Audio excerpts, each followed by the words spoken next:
Chapter 1, Wayfair welcomes you to the neighborhood. Our hero, Titus Burgess, ambled down the stylish street of an enchanting utopia. A woman waved from a chic lounger. "Welcome to the neighborhood," she said, "where Wayfair helps everyone create a home they love." Titus stared in awe. Bohemian Boulevard, Trendsetter Terrace, Mid-Century Circle. Titus, you're reading the Wayfair catalog. Oh, you'll love Chapter 2. Wayfair's fast and free shipping saves a potluck. Wayfair, every style, every home. MSW Media.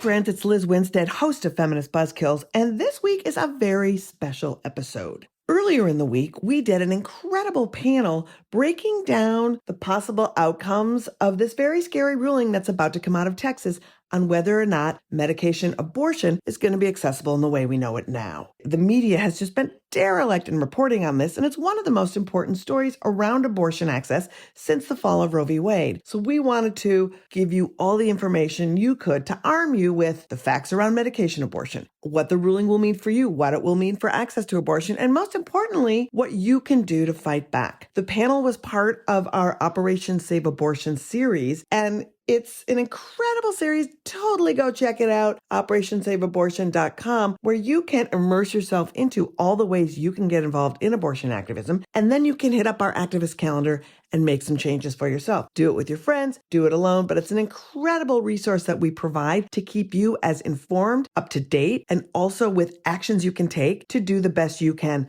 to help in this fight to protect abortion access. So without further ado, let's turn it over to this incredible panel and its incredible host from the Boom Lawyered podcast and the Senior Vice President of Rewire News, the one and only Jessica Mason Pieklo. Thank you so much, Liz. And thank you for everyone at Abortion Access Front and Operation Save Abortion for putting this on. I can't second enough what you've said about the largely failure of the media to really talk about this case, its implications, and the politics behind it. So I am really excited to dig in. I'm going to introduce this amazing group of panelists that you folks have put together and ask everybody to share just a little bit about their work before we really dive in. I'm going to start with you, Arpita.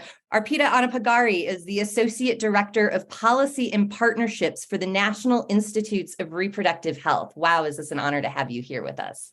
Thanks, Jessica. Thanks, everyone. Hi, I am Arpita Appannagari. My pronouns are she and her. And at the National Institute for Reproductive Health, I work closely with partners around the country to advocate for and pass proactive policies related to abortion and the broader sphere of reproductive justice. Thank you so much. And Caitlin Gertz, let's go to you.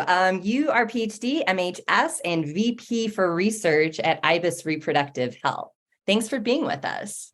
Thanks so much, Jessica. Hi, my name is Caitlin Gertz. My pronouns are she, her. I'm an epidemiologist by training, and at IBIS Reproductive Health, our mission is to drive change through bold, rigorous research and principled partnerships that advance sexual and reproductive autonomy and choices worldwide. My own research focuses primarily on self-managed abortion and access to abortion in restricted legal settings. Oh, thank you so much. You are going to add so much to this conversation. And Elisa Wells, co-founder and co-director of Plan C Pills. Thank you so much for lending your expertise as well. Well, thanks for this opportunity. I'm Elisa Wells. I use she, her pronouns. And Plan C is an information campaign for abortion pill access in the United States. And we research routes of access to pills by mail and share that information about how to obtain abortion pills in all 50 states, even in states with restrictions. Thank you so much for joining us today. And last but not least, we have Natasha Chabria, the campaign director from All Above All. Natasha, thank you so much for joining us. Hi, everyone. Thanks for joining us today. My name is Natasha Chabria, she, her. I work at All Above All, which is a catalyst for abortion justice. We're a network of over 150 partners across a variety of movement sectors. And we really focus on using multi-pronged strategies to work towards a world in which abortion is accessible, available, affordable, and supported for anyone who needs it. As I said, this is a supercharged panel full of folks who really know the ins and outs of medication abortion, both in the clinical and in the self-managed setting. So let's really get into it. Before we dive into the lawsuit and what is bringing us all together here, Caitlin, can you sort of do a level set for everyone and tell folks about the two most commonly used medication abortion protocols and the evidence on their safety and effectiveness, both in clinician-managed and self-managed spaces? This is important because, the lawsuit is targeting supposedly the safety and efficacy of the medication protocol. Exactly. Thanks so much, Jessica. So I'm going to start by grounding us in what we know and what the data say. So the World Health Organization recommends two regimens for safe and effective medication abortion care. The first is misoprostol alone, and the second is mifepristone in combination with misoprostol. The WHO recommends these regimens throughout pregnancy. And just for shorthand, you see it on the screen, I'll refer to these medications as Mifi and Miso throughout my remarks. So in the US, the American College of Obstetrics and Gynecology, and basically every other clinical group that you know, also recommends both Mifi and Miso alone. I want to be really clear about one thing. In the US, the FDA has only approved the combined regimen, Mifi and Miso, and only through 10 weeks gestation. However, as the WHO recommendations demonstrate, and as evidence from around the globe has shown, both regimens can be safely and effectively used throughout pregnancy. So I'll now go to what you see on your screen. The current WHO recommended protocol for Miso alone medication abortion through 12 weeks gestation are to take 800 micrograms of Miso, which is usually 4 pills, and to take that either buccally, so in your cheek, sublingually, under your tongue, or inserted into your vagina, repeated every 3 hours for 3 doses, with repeat doses of misoprostol when needed to complete the abortion. For mifepristone, in combination with misoprostol, the WHO recommended regimen is to take 200 milligrams orally, so swallow it, followed 24 to 48 hours later by 1 dose, so the same 800 micrograms of misoprostol, again, in your cheek, under your tongue, or inserted into your vagina. So there are side effects of medication abortion for both regimens, including nausea, diarrhea, chills, low-grade fever, cramping, and bleeding. I want to say that inserting Miso into your vagina has been shown to reduce some of the gastrointestinal side effects. But one thing that's really, really important for people to know is that the remnants of those pills can remain in the vagina for a number of days after they've been inserted. So if someone having an abortion is concerned about someone else discovering that they might have used the pills, the vaginal route might not be the right choice for them. Mm-hmm. Okay, so a couple more things to say quickly about safety and effectiveness. The combined regimen has for more than 20 years been the gold standard of medication abortion care in the United States, and it now accounts for more than 50% of clinician-managed abortions in the US. Decades of research from the US and around the globe have also shown that both regimens, Mifi and Miso alone, are overwhelmingly safe and effective. Our best available evidence tells us that the current FDA-approved regimen of mifepristone in combination with misoprostol is about 95% effective. That's up to 10 weeks gestation. And despite what you have heard probably about misoprostol alone being less effective than the combined regimen, that information is really based on old data from some outdated regimens. So I want to say the best data that we have on the current recommended protocol for misoprostol alone medication abortion tells us that it is approximately 93% effective. I want to say also that recent data from studies of feminist networks around the globe who support people to safely self-manage their own abortions with these medications has demonstrated that self-managed medication abortion, by which I mean when somebody uses pills to end a pregnancy without the involvement of a clinician, using both regimens, Miso alone and Mifi-Miso, is no less effective than a medication abortion when a clinician is involved. So I'll just wrap up to say that mifepristone and misoprostol are safe. They are effective. Everybody should be able to access safe, affordable abortion care and choose whatever method is best for them. Make no mistake that this latest attack on mifepristone is part of a larger political agenda to ban abortion nationwide and take away essential health care from our communities. Thank you for such a comprehensive and yet brief overview of medication abortion. Truly, I think particularly as this lawsuit has worked its way in the media, we hear about attacks on the abortion pill. And so, for example, for folks to understand that it is a multi-pill regimen is really important. So thank you for that. Elisa, can you tell us a bit more about the supply networks for abortion access and resources so that folks have that information before we dive into the weeds of this lawsuit and the risks to it? Sure. It's very important to know how you can get these pills in the United States. And really, access depends a lot on where you live. So in states that still allow clinicians to provide abortion care, you can get pills through clinics like Planned Parenthood or independent abortion clinics, sometimes through primary care providers, although that's less common. And you do an in-person consultation and get a prescription, and then you're given the pills to take home, and you actually take them at home. A lot of people don't understand that about abortion pills. We also have amazing telehealth options now. This is a development that happened during the pandemic, and a lot of people still don't know that you can do an online consultation, sometimes with a video, and sometimes just an online secure form that you fill out and text back and forth with a provider. The pills are mailed in about 1 to 5 days directly to your home. And again, just like with clinics, you take the pills at home to safely self-manage or manage your abortion. It's important to note that not all of states that allow abortion care also allow telehealth abortion. So there are some states where you would need to go into a clinic to get the pills. Now, we also know that there are a lot of states in our country that have laws that prevent clinics and clinicians from providing abortion care. But we know there's a robust alternative system for obtaining these medications, and that's part of what we research at Plan C. We know that there are tens of thousands, or likely even more, people who have been using these networks to access the pills in the United States. What we do at Plan C is we routinely test those sources of pills, we learn about them, and then we list what we consider to be reliable sources on our website, plancpills.org. So what are these sources? One of them is Aid Access, people may have heard about. It's a human rights-based organization that's located in Europe. There's a doctor that reviews the medical information that people submit online, writes a prescription, and pills are shipped from India.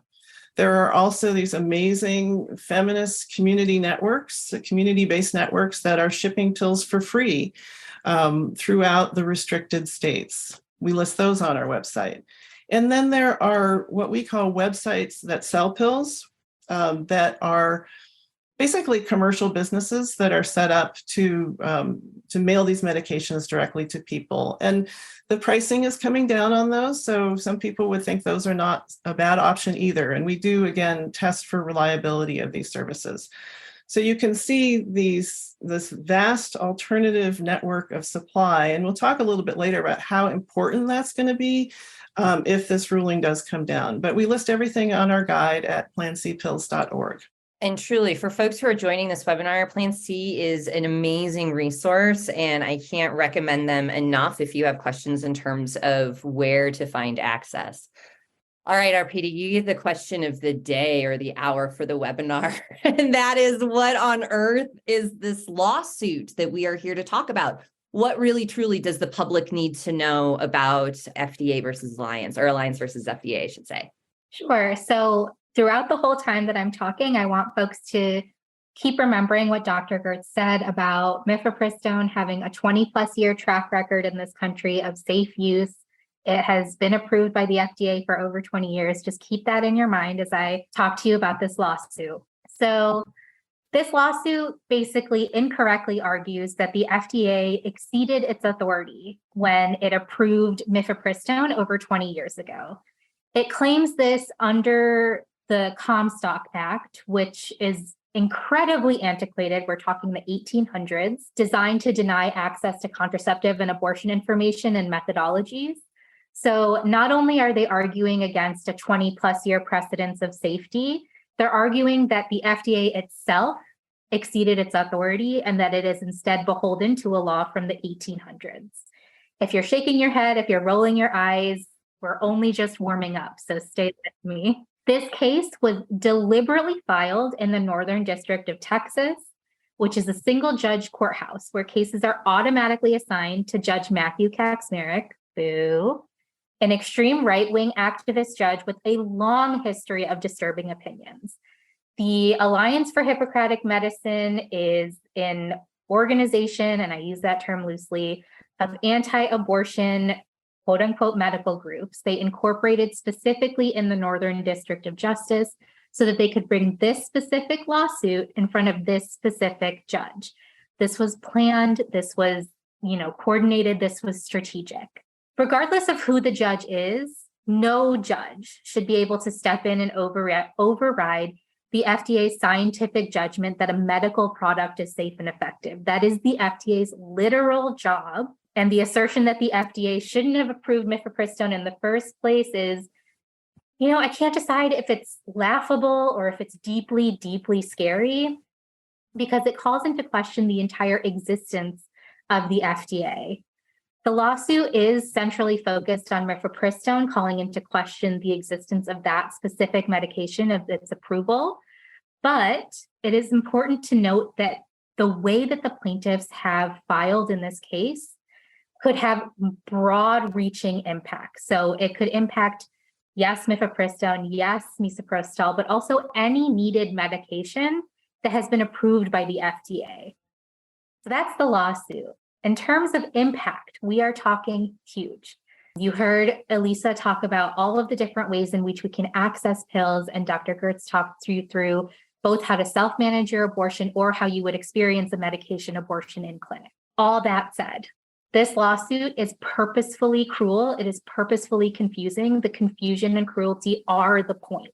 Banning mifepristone not only bans, a very safe medication, not only calls into question the entire existence of the FDA, but also creates an environment within which abortion bans are, suddenly a kind of liberal way to get an abortion, where we're talking about something that is creating a pathway for a nationwide abortion ban. We are talking about something that will prevent access even further. Yes, a misoprostol only regimen is safe, and yes, it will be used. And also, we're going to face extreme access problems, particularly for the communities who are most marginalized already, particularly Black folks, Indigenous folks, trans people, immigrants, and young people. So, we're calling into question the legitimacy of a federal agency while also creating a pathway for a nationwide abortion ban. It's really like a 1-2 punch of the worst that they could bring at us.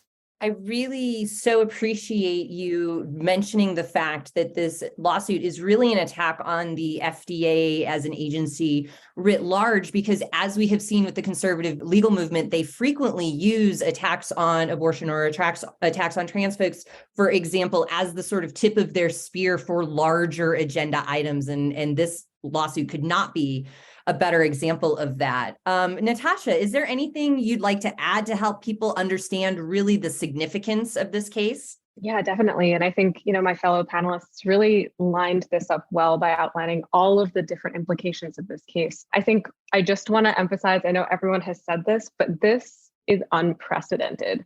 It's unprecedented in so many ways. It's unprecedented because we are challenging the authority of a designated agency who has the authority from Congress to engage in the approvals of drugs. In approving a drug, it's not like the FDA just wakes up and says, hey, you know what, today we're going to put this drug on the market. They go through a rigorous, scientifically backed process and continue to revisit that process to make sure that they're up to date in how they are administering their authority. So in order to even get to the point where this medication was approved in the first place, the FDA conducted rigorous studies, rigorous scientific reviews. And in the 23 years since the medication has been approved, they've continued to do that. In fact, in January, they just finished up an additional review where they removed certain restrictions that were placed on mifepristone, showing that they believe that it is so safe and effective that we should increase access to it. So if this case were to move forward, if we were to get a negative decision from this judge, it would really roll back decades of progress and decades of safe, accessible access to mifepristone. Now, I really want to hone in here on the impact piece that Arpita sort of laid out. We know that any restrictions on abortion care, any bans on abortion care disproportionately fall on people of color, particularly Black, Indigenous, and other folks of color. They particularly fall on people of color working to make ends meet, people in rural communities, and people without access to nearby abortion providers. Now, add on all of this layer of confusion and chaos, and we're just exacerbating existing barriers to access for folks who just are looking for the care that's the best for their circumstances. Now, we're in a sort of holding pattern, right, where we're waiting for a decision to come out. So we don't know the exact implications. But even in this moment where we're waiting for something, as Arpita said, it's causing a lot of confusion and chaos. That means that people don't know what kind of care they can get. They don't know where they can get the care that they need. And they don't know if they're going to be criminalized for just accessing basic healthcare. And that's a major problem for communities that are already over-policed. So there's so many different layers of implications here. And when it comes down to it, it's really just part of a long arc of attack on our bodily autonomy and our ability to make decisions about ourselves, our bodies, and our healthcare in a way that is sustainable. And we're really just embarking upon a really, really complex, chaotic, and frankly, cruel attack on our basic, fundamental human rights. I think that chaos point is so important because as we wait for the decision, the chaos, as you folks have said, along with the cruelty, is part of the point because it chills the ability of folks to exercise the rights that they still have. And that is a very intentional strategy. I'm curious if there's a ton of expertise on this panel. Had in your experiences, in your careers, have you ever witnessed a similar attack on access to medication abortion like we are seeing in this lawsuit? Or is this really truly after Dobbs? Are we really absolutely in a new era now? Just open it up to the panelists. I would say we're in a new era in that the usual attacks on medication abortion that we've seen are attacking telehealth, attacking, gestational age limits, attacking the procedure of abortion itself, attacking the medication and the safe, calling into question a 20-year precedent of safety of the medications, calling into question a federal agency about medication. That's brand new.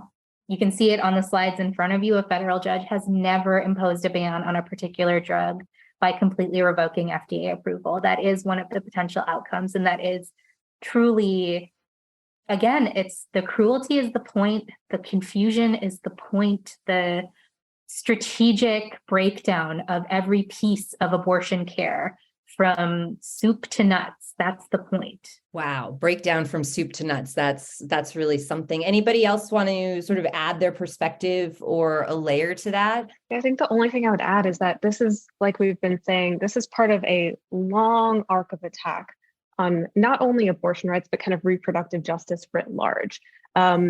It doesn't just happen overnight where we wake up in this situation. It's a concentrated effort. And now we're sort of seeing the fruits of those efforts. And we're in this fight for the long haul.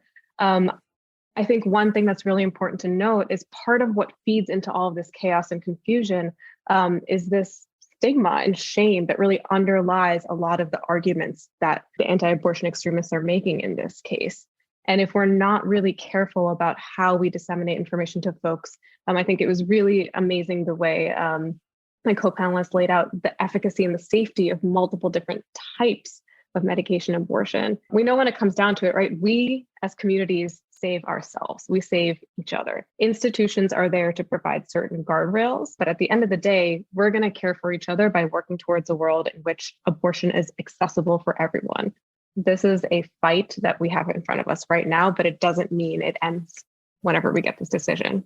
And that is such an important and powerful point, and one I think we'll come back to again and again, not just in this panel, but as we, as advocates and communicators, figure out what exactly this judge has done and its implications. So let's talk about this potential decision, because when this panel was organized and put together, there was the possibility that we would already have a ruling. The judge has the opportunity to rule functionally at any point now. The issue has been briefed. And so there are a couple different pathways that could happen.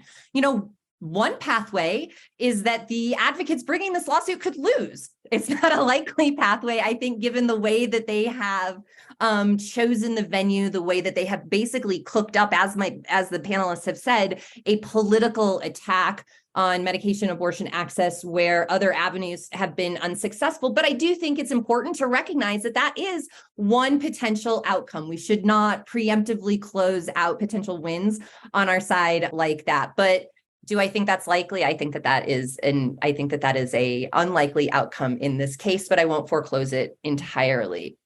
There's another outcome where the folks bringing this lawsuit get part or most of what they want, and that is that they have attacked medication abortion access writ large and the FDA, yes, but in that have also challenged certain aspects of approval and expansion. As Elisa has mentioned, for example, that happened as a result of the COVID pandemic. So we could see perhaps a more moderated ruling, something that rolls back some of those expansions, but does not completely remove mifepristone approval and threaten its accessibility on the market at all. And then there is the really bad ruling, which I think folks are waiting for, and one that would buy and accept completely the arguments that advocates are making here, which is that the FDA exceeded its authority in putting this medication on the market, and as a result, mifepristone should be removed, and also threaten the entire medication abortion protocol as was described. And that is a true existential threat to the right to an abortion where it still exists in this country. I just want to say that, and to access generally. However, I do think that there are some openings there that I think it is important and responsible to talk about. On Friday, for example, a coalition of Democratic attorneys general filed a counter lawsuit against the FDA, arguing that the restrictions that they have on mifepristone are actually too severe, that those should be lifted and access should be broadened. And they are looking for a quick ruling in that. So we have functionally a battle of lawsuits around the FDA and mifepristone that is starting to percolate. There's also the reality that the FDA has the sole authority to approve and remove medications from the market. And some other legal scholars in this litigation have filed briefing around that says functionally the FDA and FDA only has the authority to oversee the withdrawal of a drug from the market. And so the FDA could say, thank you for this ruling that says we need to do this, but actually we don't have to abide by that. That's a political position that the Biden administration could take. I would love to see the Biden administration take that position. Let me be very clear. They are well within their rights to do so. There are lots of medications on the market that have fallen either outside of FDA approval or are not yet there. And the FDA just does not really enforce that. They have a selective enforcement opportunity there as well. So I say that not to downplay the threat, because the threat is real. But there are alternatives in the event of a bad ruling, whether it is alternatives in the legal world or, as we've discussed briefly on this panel so far, just alternatives in accessing medication, no matter abortion, no matter what the court says. So I personally, and I'm sure you folks as well, would love to hear from each of the panelists as what you see the implications of a couple of these outcomes and pathways that I have laid out in this litigation. What does it mean for folks across the country? What are we really looking at, and what will this do ultimately to medication abortion access in this country? Just a small question to open up to the panel. I mean, I just want to lift up what my co-panelists have said, which is that any restriction on abortion and all restrictions on abortion have historically been leveraged to control and criminalize communities of color and transgender communities, immigrant communities, young people, folks who are struggling to make ends meet. So the impact of this case, just like any other abortion restriction that is passed, will be felt most acutely in those communities, and the risk of criminalization will be felt most acutely in those communities, and it will further restrict access to just a fundamental piece of healthcare. I also think it's important to call out the burden that this will place on abortion funds and practical support organizations and members of communities who are supporting the people who need this access most and who are directly targeted by so many of the other surrounding laws in banned states that target the people who are supporting abortion seekers, intending intentionally to isolate the person seeking them. Very well said. Anyone else want to jump in? Yeah, just to add to what Caitlin said, I want to say that this ruling is not going to affect these alternative supply routes, right? So we will still have access to those. They're not perfect. They do come potentially with this risk of criminalization. And we've heard that the risk of criminalization falls heaviest on populations, people of color, and others that are not well served by our systems already. The other thing I wanted to lift up is that we can learn a lot from other countries that have been in this situation for a long time, especially from the networks of the feminist networks who have been sharing information, helping each other, community-based support for one another. We know from living in our country that we can't rely on our systems that are supposed to be providing us with healthcare service, and especially if you are part of an underserved community, you cannot rely on it. We can't rely on our criminal justice system to make the right decision, and we certainly can't rely on these judges to make the right decision. It's like they're playing a game, and it is the people who need abortion care who are the pawns in this. We should not have this situation going on at all. So there is a certain amount of power in the safety of these pills and their effectiveness and their ability to be used by people themselves to safely self-manage their abortion. And we see this around the world, and I think can learn a lot from other countries that are helping each other. And that's what we're starting to do more in the United States now with self-managed abortion. Thank you. Arpita or Natasha, did you want to jump in? Our other panelists have said really beautifully the expectations for the impact of a bad decision or the worst decision. But I'll add that community systems have been a real saving grace post-Dobbs. Community systems of care, community systems of access, and community points of recognition when it comes to recognizing when someone needs life-saving care, like abortion care. And the burden that will be felt by community systems of care if the bad or worst decision comes down is enormous. It will be globe shifting, right? Because we know that the legality of access, or in this case, the FDA approvals of a medication, that doesn't ensure access to people, right? Communities ensure that access, community movements ensure that access.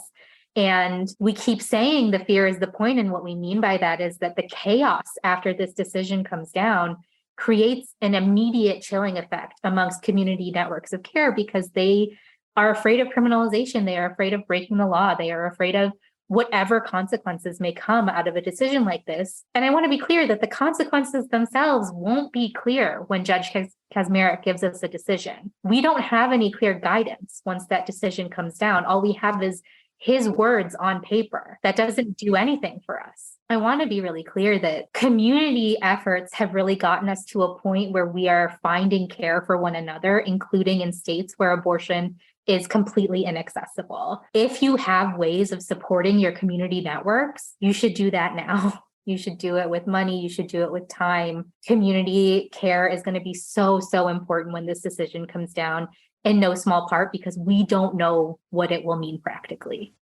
I could not agree with everything you said more. Natasha, a last word on this, or are we good, do you think? Yeah, I mean, I think I 100 million % echo everything my co-panelists have said. And the last thing I'll just add is, even if by some miracle we get the best case scenario here, it's still really important to remember that this is, going back to some of our earlier points, this is part of a long arc of attacks on access to abortion care, access to fundamental reproductive bodily autonomy and reproductive freedom. So we need to be vigilant, and it's critically important, like Arpita said, if there are ways for you to contribute at the community level, at the local level, at the state level, whatever ways you can get involved and you haven't already been, this is a moment to activate. We're in this for the long haul. There's going to be lots of different points for folks to activate in ways that are best for you. So please get involved with your local organizations. Follow us on social media. Keep an eye on what's going on so we can plug you in. It's really an all hands on deck moment, and we need every single one of you to join us. I so appreciate that, because it's such an excellent pivot to the next question that I wanted to tee up for the panelists, which is, now that we've gone through all of the parts about this that is really bad, all of this that sucks. And this is something that on the Boom Lawyer podcast is really important to Amani and I. We don't want to leave folks feeling defeated and deflated, because now is not the moment for that. So what can folks do? What are the ways that people can take action, both for the fight for abortion access and to help those in their own lives who need abortion access? How can they find agency and take action in this moment? So lots of different ways, right? So at a basic human level, what you can do is, if you have a loved one who is seeking abortion care, you can be their support. You can help them find information. You can drive them to where they need to go. You can provide them with food. You can hug them. You can provide them with like a warm beverage. All the things that make you show your love to someone, like that is a wonderful place to start. Someone mentioned money. Donate to abortion funds, donate to your local organizations that are providing that practical support, that are providing that physical care in these moments of chaos. Share resources. So if you're finding really good resources from the folks on this panel, from other folks around about hotlines, information, make sure you verify it, but share it with folks who may not have access to that same information. And then when it comes to advocacy, there's lots of great ways to get involved with your local organizations. But if you're looking to participate in sort of national efforts, All Above All is partnering with the Emma Project, who focuses on removing restrictions on mifepristone as well as ultraviolet, to issue a national petition for individual signers to essentially show our support for the Biden administration in this moment. There are, as have been noted on this call, many different mechanisms they can use to fill gaps created by a potential negative decision. And we want to show them that we're here, we're paying attention, and this is really, really, really important for our communities. If you are an organization looking to get involved and you're not already part of All Above All's network, please feel free to email me, look us up on our website. If you're part of our network, we can get you plugged into some national and state advocacy efforts as well. It was me mentioned money before, and I'm going to mention it again. I'm going to triple down on what Natasha said. Donate to your local abortion fund, donate to your local practical support fund, donate your time, donate your energy, donate your money. That is huge. And I'll add that there is a lot of speculation around all things abortion access right now. This case in particular, be a force against hysteria, be a force against misinformation. You came to this today. You took time out of your lives to be with us today. We so appreciate that. Take it and pay it forward. Take the correct information to folks. Make sure that if you are seeing information online that is saying, you won't be able to access abortion after this ruling, or something that is really hysteria inducing, take a beat. Tell them to take a beat. Tell them to drink some water, take a walk around the block, look at a nice dog. Everything is going to be okay, because we can't freak out now. And you are a force for that. You are a force to create better information in this world, because you took time to attend this today. And I'll add, being a part of a national organization myself, working with state and local organizations, I can tell you with certainty that the power is built at the most minuscule of levels. It is built in your neighborhoods. It is built in your churches, in your temples. It is built at your city councils. So if there are folks in your network who are really activated about this, y'all can make the difference for your communities. And those small communities are what's making the difference across the country. We saw it, incredible amount of local work post-Dobbs. And if the goal of this is not to end on a sad note, I am telling you, look at your local areas to see what you can do, because truly local work is so innovative and so exciting right now. I want to add to what Arpita said earlier, that I think we're going to expect a lot of chaos when this ruling comes down.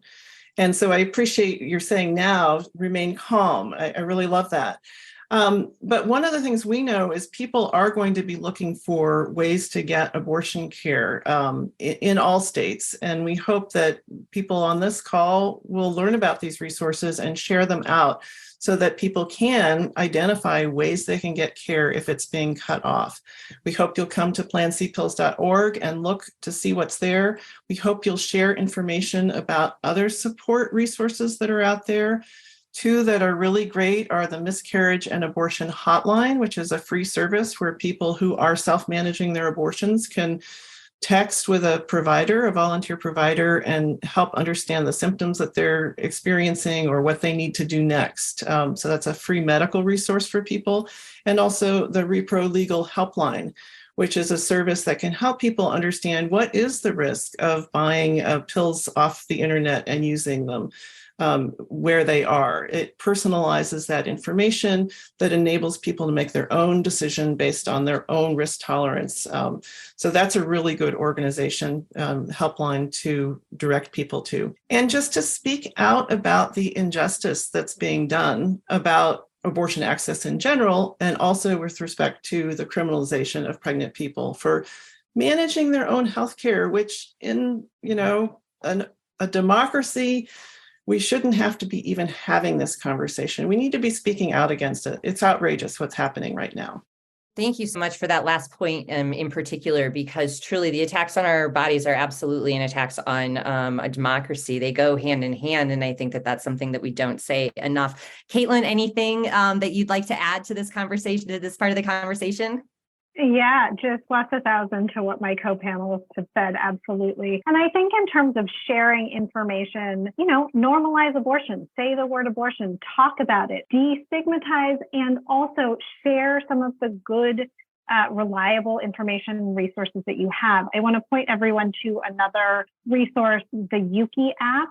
It is a comprehensive sexual and reproductive health information app that does not collect any back-end data. So if people are concerned about their digital footprint, this is a resource that has information about abortion and links to literally all of the organizations that we have talked about today. And it's a way of both if somebody needs information about abortion or if somebody needs to share information with somebody that they know who needs an abortion, that is a safe and secure way to do that. And also just one thing to add is listen to and lift up the voices of and experiences of people who have had abortion in your community and broadly. So an organization like We Testify, go and check out their website, read the stories, learn from the storytellers, the people who have had abortions themselves, who can help, again, to normalize and destigmatize and understand what this experience is like. Thank you so much, particularly for the point on stigma. I really, truly believe one of the reasons why this lawsuit is even possible is because of abortion stigma. The only way that you can make an argument 20 years after the fact and have it not immediately laughed out of both the court of public opinion and the court of law is the fact that abortion stigma is so deeply entrenched in our communities and the law. So, thank you for all of this. This has been a super robust conversation, and we are coming up on time, and not surprisingly have a lot of questions in the queue. So I'm going to try and get to as many as I can. I think that the likelihood that I get to them all is probably pretty slim, just given the topic and everybody's enthusiasm. But let me start and see what we can get through. Do we expect shortages in the availability of the medications if the ban does go through? If, for example, if Miffy is banned, is there enough mifepristone to go around, and especially since that protocol takes longer? And I think this is interesting because I know that there has been some other conversations about whether folks should have pills on hand ahead of time in terms of advanced provision, what that looks like. And so I think this question really gets to what can we do, not only while we're waiting, but what happens afterwards. So I'm not sure who wants to take a stab at that. Probably a combo. I could try. And we do talk about advanced provision at Plan C. We encourage people to be prepared in the same way that we did with emergency contraception way back when, why not have it on hand in case you need it? You can take it early on in pregnancy, especially if you live in a state that has like a 6-week ban. when you discover that you're pregnant, if you have something on hand you can take, you would be within that 6 weeks and operating, according to the law. In terms of product supply, we did during COVID see challenges with misoprostol supply. I know a lot of the clinicians that we work with were finding themselves calling around to figure out where they could get it. I think that was more of a supply issue created by the pandemic, though. So I would not expect to see that. We have had reassurances that there is plenty of misoprostol out there. And then again, for these alternate networks, they are relying on generic pills from India primarily, and we know that the manufacture of those products is in the millions per year, and the demand in the United States for medication abortion is closer to 500,000. So I think we wouldn't be concerned about that. Well, that's good. That's reassuring to hear, at least. Arpita, I think this is a good question for you because I've seen it come across a couple places as well. If the worst case scenario does come to pass, is there an executive order option to restore access or some pathway that the Biden administration could do via executive order or action to either mitigate or reverse whatever decision we get out of Amarillo?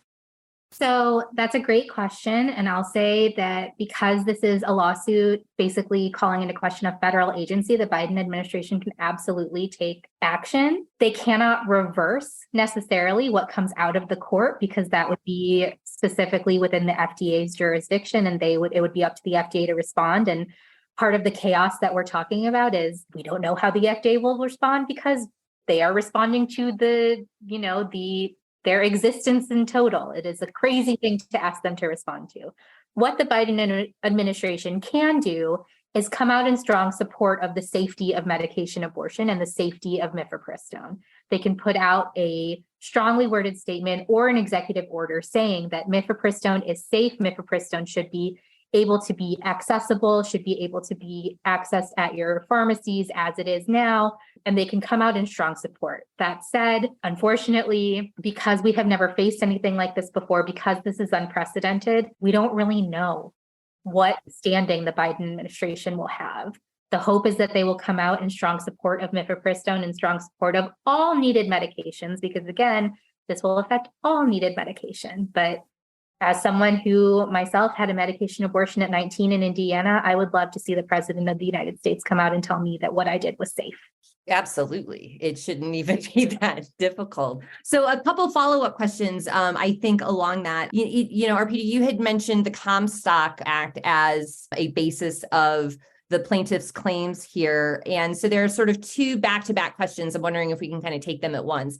Doesn't the Comstock law practically prevent the U.S. mail from transporting Miffy and Miso? And along those lines, if the judge does rule on Comstock grounds, could misoprostol be affected as well? It's a great question. So first, the Comstock Act is from 1873. It made it illegal to send, quote, obscene, lewd, or lascivious, immoral, or indecent publications through the mail. So the reach here is that abortion medication, information about abortion care, all of that is lewd, lascivious, adult information only. It's a bunch of doohickey. It's nonsense. It's nonsensical. I am from the Midwest. I'm allowed to say that. So, could it affect misoprostol? I think the answer is no, only because the FDA's approval of misoprostol has nothing to do with abortion.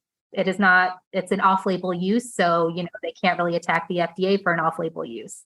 It's a small comfort.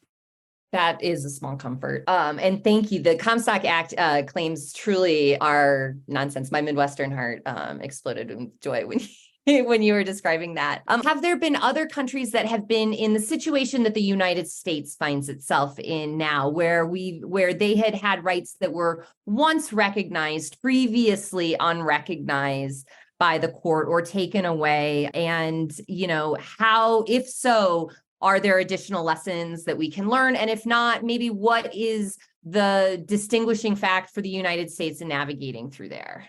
Yeah, and I'm not enough of a historian to come up with an example where that has happened. I mean, what we see around the world is all sorts of countries that are liberalizing abortion, and so this is the opposite, as the questioner is pointing out. Does anybody else can think of a country in which this is the case? I mean, I think the example of Romania is one that, I think sort of falls into the category of overthrown government. But I think, Elisa, to your point, really thinking about both the lessons that we have to learn from our activist and advocate colleagues around the globe who have been navigating restrictive abortion laws, far more restrictive than ours for far longer, really helps us to put our situation in context. I mean, I think Americans tend to think that we are unique, and in this respect, we are very much not unique. And so I think to some of what Elisa was talking about earlier, the ways in which feminist networks and advocates and activists around the globe have really come together when their governments have abdicated responsibility for providing basic health care to support each other, build this kind of community care and community support is certainly something that exists here, and I certainly hope that we have the opportunity to make some new, deeper connections across those kinds of community care networks.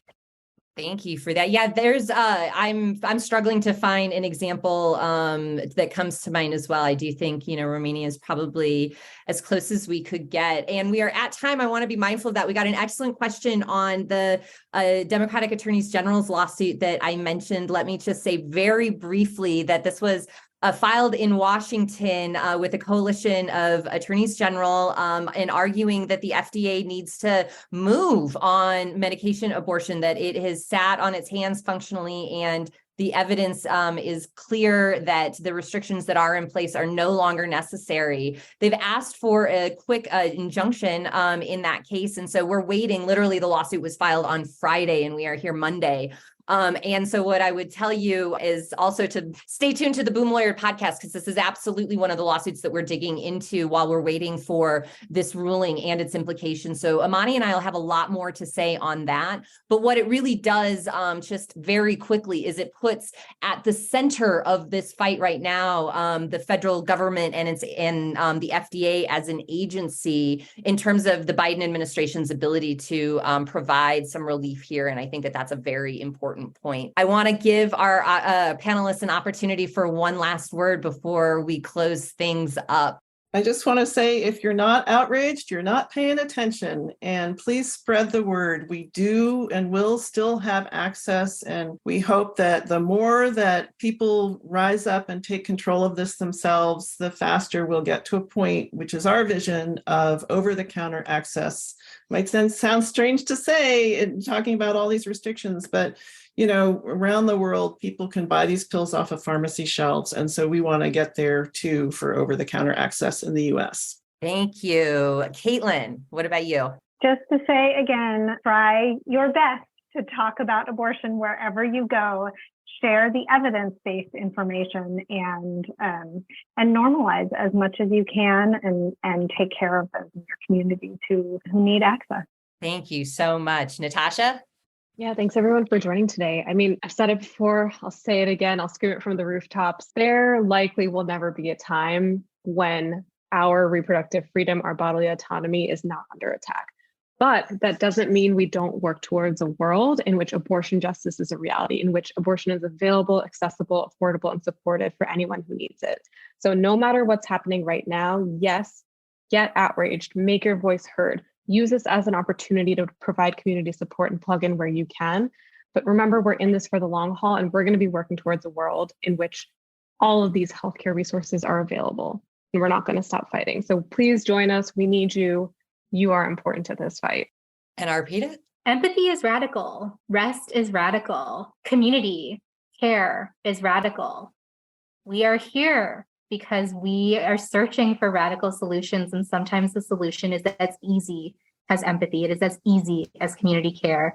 An attack on abortion rights anywhere is an attack on all of us everywhere. So thank you guys so much for showing up today, and we'll see you around.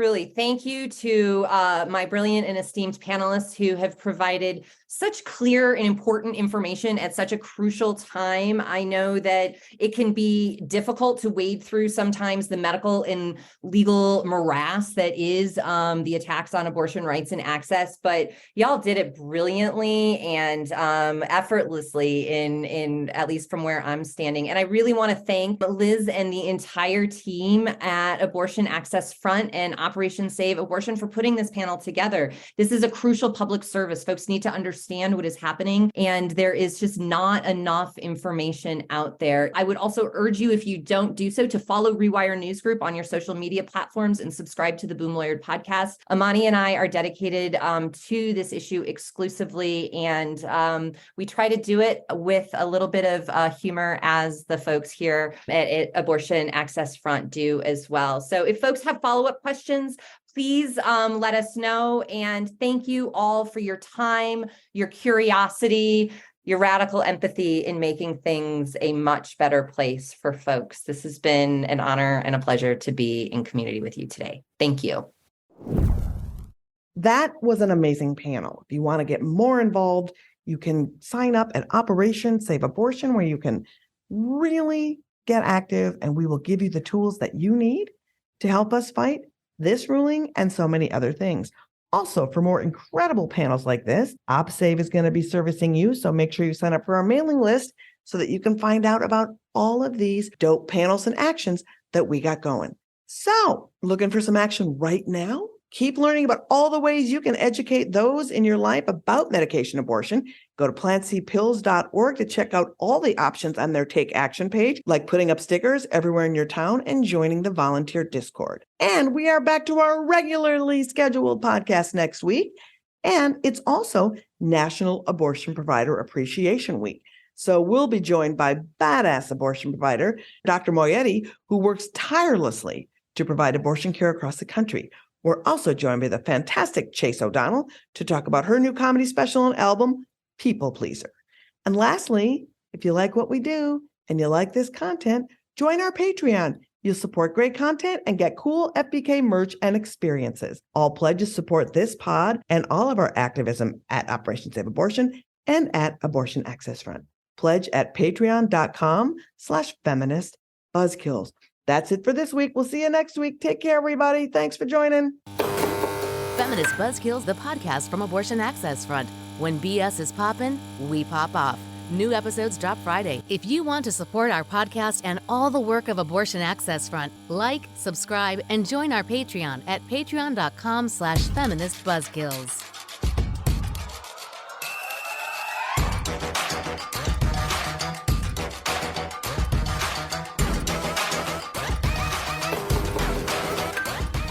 Everybody, it's Liz from Feminist Buzzkills Live. We are doing a special episode today in the wake of waiting for this Texas ruling about whether or not abortion medication can be accessible. We decided to assemble a panel of really dope people to have a conversation about what the ruling means, what you can do about it, and what the ramifications are for medication abortion. So without further ado, I am going to turn it over to our amazing moderator for this panel.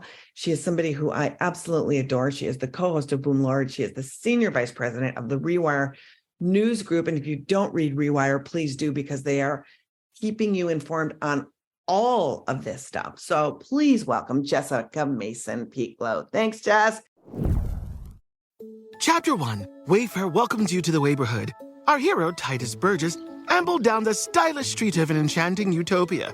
A woman waved from a chic lounger. "Welcome to the neighborhood," she said, "where Wayfair helps everyone create a home they love." Titus stared in awe. Bohemian Boulevard, Trendsetter Terrace, Mid-Century Circle. Titus, you're reading the Wayfair catalog. Oh, you'll love Chapter 2. Wayfair's fast and free shipping saves a potluck. Wayfair, every style, every home.